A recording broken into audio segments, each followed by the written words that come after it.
বন্ধুগণ, আপনারা জানেন প্রায় 2000-এর মতো নিহত শহীদের রক্তের উপর দাঁড়িয়ে গত জুলাই মাসে বাংলাদেশে অভ্যুত্থান সংগঠিত হয়েছিল।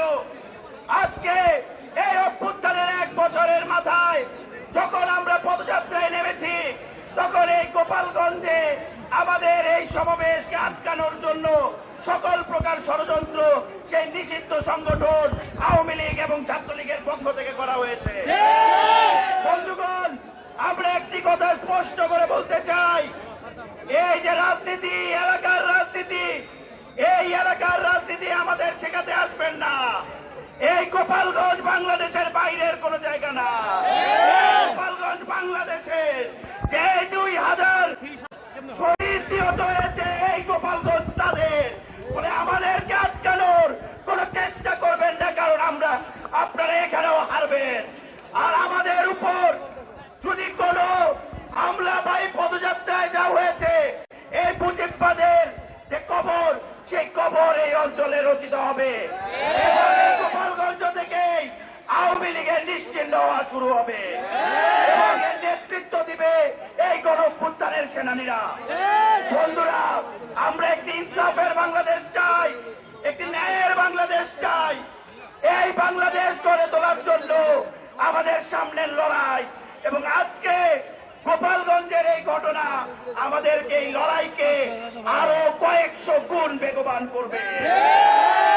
একটি ইনসাফের বাংলাদেশ, একটি সাম্যের বাংলাদেশ, একটি মানবিক মর্যাদার বাংলাদেশ, এই বাংলাদেশ গড়ে তোলার জন্য এই গোপালগঞ্জের বিপ্লবী ভাইয়েরাও আমাদের সাথে আছে এবং তারাও আমাদের সাথে থাকবে।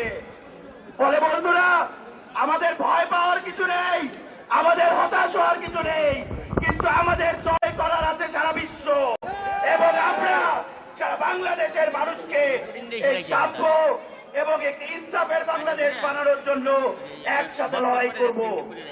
আবারও গোপালগঞ্জের যে সাহসী ভাইয়েরা আজকে এখানে উপস্থিত হয়েছেন, যারা আমাদের কথা শুনছেন, তাদের সবাইকে বলবো এনসিপির সাথে যোগ দিন, এই লড়াইয়ে যোগ দিন। এই আওয়ামী লীগ, এটি ভারত যে পালিয়েছে ভারতে, তার কথা শুনে নিজের জীবন এবং নিজের পরিবারের জীবন ঝুঁকিতে পারবেন না। সবাই বাংলাদেশ, সামনের যে বাংলাদেশ, সেই বাংলাদেশের পথে হাঁটুন, এনসিপির সাথে থাকুন। এবং আমরাও বলতে চাই, যতদিন এই নিষিদ্ধ গোষ্ঠী ছাত্রলীগ এবং আওয়ামী লীগ সেই বাংলাদেশের পথে হাঁটুন, এনসিপির সাথে থাকুন। নিপীড়ন, আমরা যতদিন এই নিষিদ্ধ গোষ্ঠী ছাত্রলীগ এবং আওয়ামী লীগ রাস্তায় কাজ করবে, যতদিন পর্যন্ত মানুষকে উপর অত্যাচার এবং নিপীড়ন চালাবে, আমরা মাঠে থাকব এবং আমাদের লড়াই চালিয়ে যাব।